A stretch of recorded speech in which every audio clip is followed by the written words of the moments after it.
정조를 뒤흔든 사라진 시체의 비밀. 범인이 스스로 내가 사람을 죽였다고 자백했습니다. 하지만 피해자의 시체는커녕 단 한 방울의 핏자국조차 발견되지 않습니다. 증거가 없으니 무죄일까요? 아니면 자백이 있으니 유죄일까요? 조선 정조 18년 실록이 증언하는 가장 기괴하고 완벽한 살인 사건이 발생합니다. 아내는 남편을 죽였다고 울부짖었으나 남편은 연기처럼 사라졌습니다. 대체 그 밤, 그 집에서는 무슨 일이 있었던 걸까요? 오늘 이야기는 조선판. 완벽한 범죄 속에 숨겨진 눈물겨운 진실에 대한 기록입니다. 정조 18년 5월 함경도 갑산의 한 여인이 관아에 나타나 떨리는 목소리로 말합니다. 제가 남편을 죽였습니다. 제 죄를 벌해 주십시오. 여인의 이름은 갑산. 평소 남편의 폭력에 시달리다 못해 목을 졸라 살해했다는 구체적인 진술까지 덧붙였습니다. 관아는 즉시 포교들을 급파했습니다.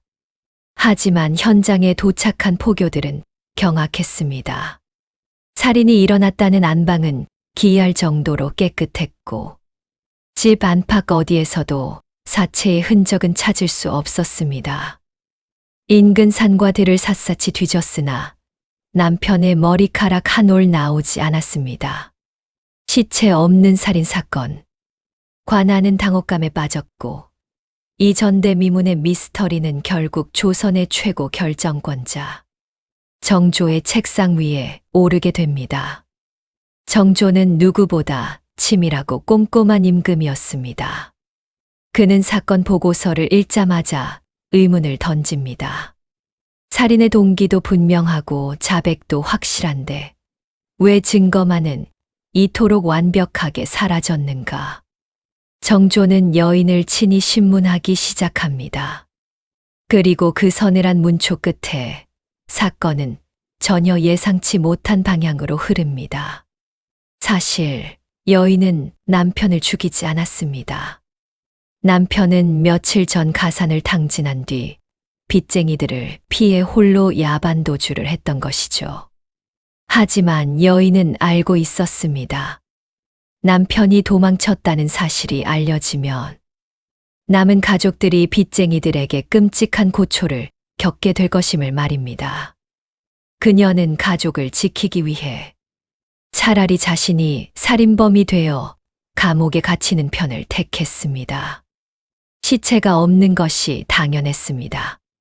남편은 죽지 않고 살아 있었으니까요.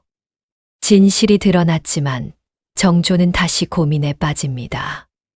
비록 거짓이라 해도 남편을 죽였다고 자백한 행위 자체는 당시 유교, 법도상 결코 가볍지 않은 죄였습니다. 만약 고지식한 관리였다면 법전의 자구대로 그녀에게 엄벌을 내렸을지도 모릅니다. 그러나 정조는 법의 자구 너머에 있는 사람을 보았습니다. 그는 이 사건을 통해 백성들이 처한 가혹한 빈곤과 빈곤이 한 여인을 얼마나 극단적인 선택으로 몰아넣었는지를 꿰뚫어 보았습니다.